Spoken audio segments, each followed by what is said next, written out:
Welcome to the FN channel. Greetings again with the Dunia Fauna news channel. If there is a city that was built from scratch with a futuristic concept that is sophisticated and environmentally friendly, it is the city of Putra Jaya, which is the second capital of Malaysia after Kuala Lumpur. Putra Jaya, according to a report from BBC.com, is not only the administrative capital of Malaysia, the greenest in the world, but also a comfortable, quiet and peaceful city where humans live, but also a delicious habitat for thousands of birds, insects, reptiles, mammals and amphibians. Those who have visited the city of Putra Jaya will miss the fresh, beautiful, calm and peaceful atmosphere, so they want to come back to enjoy the city that is like heaven. And for those who have never visited the city of Putra Jaya, there is an article from BBC.com which describes the atmosphere so vividly natural romantic city of Putra Jaya, which we will present below. A flock of birds maneuvered below me as I peeked out of the hot air balloon box hovering over the Malaysian city of Putrajaya. The birds flapped their grey wings gracefully as they passed the skyscrapers. They are on their way to their closest habitat in the Putrajaya Wetland Park, Malaysia's largest man-made freshwater wetland. There are nearly 100 species of birds in the park. This 200-hectare city park consists of ponds, swamps and forests. It is a valuable habitat for 1,800 species of insects, 16 types of amphibians, 22 species of reptiles and 16 types of mammals. Hard to believe, this serene sanctuary for monkeys, flamingos, otters, wild boar and civets is just 2 kilometers north of Perdana Putra, Malaysia's colossal Prime Minister's office.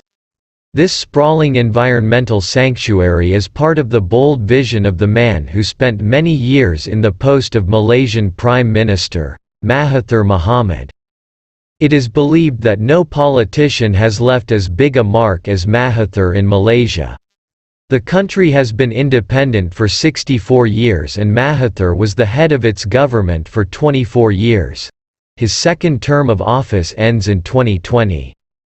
Despite his tenure marked by various controversies, Mahathir's development strategy propelled Malaysia to become one of Asia's fastest-growing economies in the 1990s.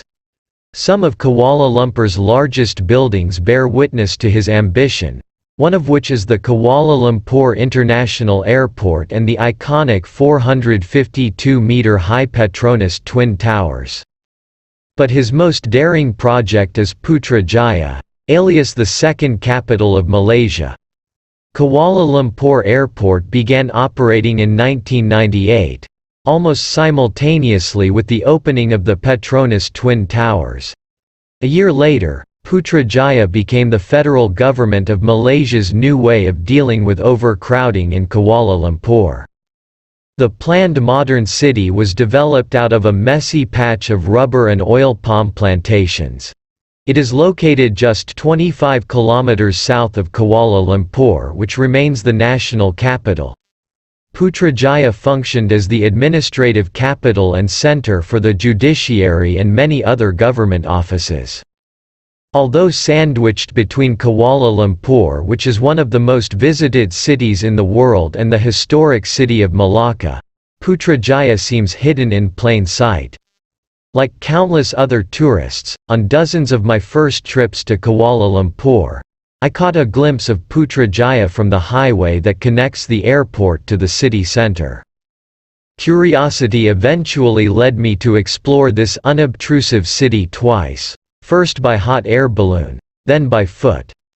Some tourists who visit Putrajaya get the reward in return. Putrajaya's city center is characterized by contemporary architecture inspired by traditional Islamic designs. The glittering skyscrapers are decorated with geometric or floral Arabic patterns.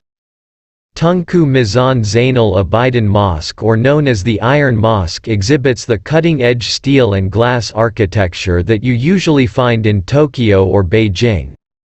Likewise, the modern Putrajaya Convention Center, an avant-garde creation inspired by Pending Perak or the silver belts of the royal regalia of Malay sultans. The city is also home to the world's only pink mosque, the Putra Mosque. Putrajaya also has an impressive museum, a large shopping mall, and one of the cleanest and greenest urban landscapes in Asia, as 37% of its land is dedicated to parks and the open public. Building this city from scratch provides many opportunities for innovation. Mahathir's initial goal was to make Putrajaya the greenest and most modern city center. Within the large command center, Putrajaya city staff monitors potential tsunamis from sensors and CCTV cameras positioned throughout the city. The technology was described by Tengku Aina Ismail, Director of Communications for Putrajaya Corporation, the government entity that runs the federal city. He said surveillance cameras quickly identify and alert staff to traffic, crime, pollution or infrastructure problems. The command center also monitors the city's weather data, government e-services and a cashless commercial system that allows residents to pay for goods and services via a phone app. Also at the city command center, he said, the condition of Lake Putrajaya and the surrounding wetlands could be monitored.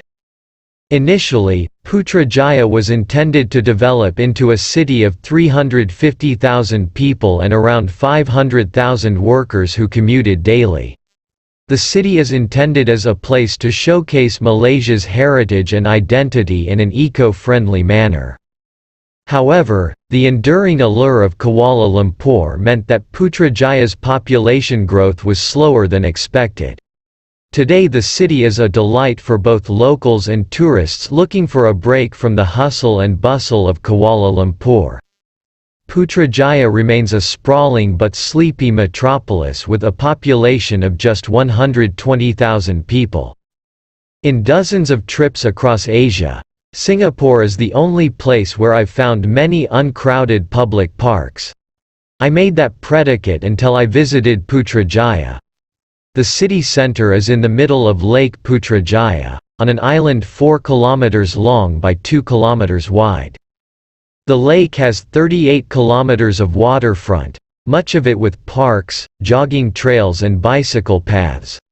The Putrajaya Botanical Garden also has more than 700 species of tropical plants, and can be explored via tram rides, rental bicycles and guided tours. Excellent hiking trails and camping facilities are the highlights of the nearby Jungle Nature Park. It is home to a sustainable urban tropical forest ecosystem inhabited by plants from nearby rainforests. Stunning 360-degree views of Putrajaya are offered by the European-style pavilion at Taman Saujana Hijau. The Putrajaya Agricultural Heritage Park is dedicated to the preservation of traditional Malay agriculture. Here tourists can learn the basics of planting, caring for and harvesting crops such as rubber, cocoa and oil palm. To ensure the enviable environment is not damaged, Putrajaya has many eco-friendly policies in place. There are 10 communal gardens where residents can grow fruit and vegetables, a community honeybee facility, and an intensive waste reduction strategy, which last year increased the city's recycling tonnage by 15% from 2019. On my last trip to Putrajaya, I took one of the quiet electric public buses. I then rented an electric bike, compatible with several e-charging stations in town, to go around the lowly Putra Bridge. This allowed me to admire the rich vegetation of the Insight Park, one of the city's 12 major parks. Putrajaya's green policy, which also includes rainwater harvesting facilities in public buildings and cancer institutes using solar photovoltaic power, has won several ASEAN Clean Tourism Cities Awards. The award is well deserved. According to Fazli Fadzil, a manager at his family's restaurant, Café Taman Ku, he said the city's green setting makes it a great place to live. When Fadzil was 12 years old, his family moved here from the city of Subang Jaya, Malaysia. Compared to the concrete jungle of Subang Jaya, their new city is very beautiful. The abundance of parks and open spaces in Putrajaya provides us with many recreational options and of course attracts us to jog or cycle, he said.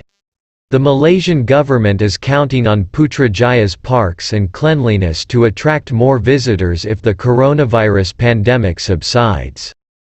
According to Ismail, the city aims to become a major ecotourism destination, and has recently branded itself as Malaysia's urban birding capital, boasting more than 200 species of birds, from woodpeckers to sunbirds and bittersweet.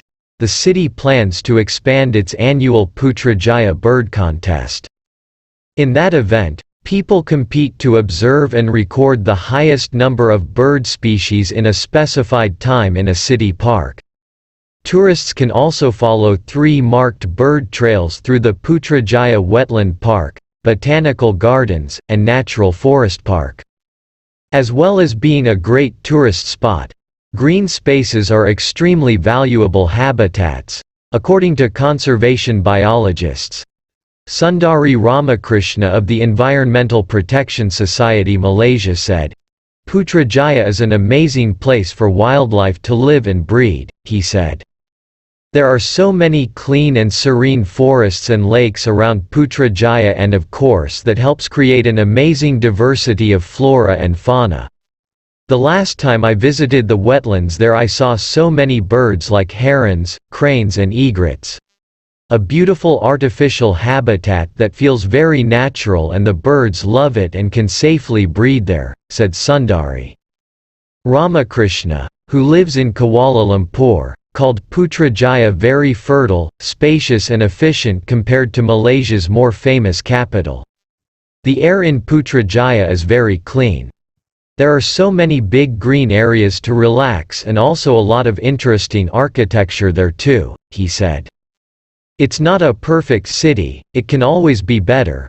But to make the city from scratch, just from some old palm plantations, it's really amazing. Hopefully more tourists come and see what Malaysia has managed to achieve there. It's something special, he said. That's the info from the Dunia Fana news channel. Thank you for your attention. Wassalamualaikum warahmatullahi wabarakatuh.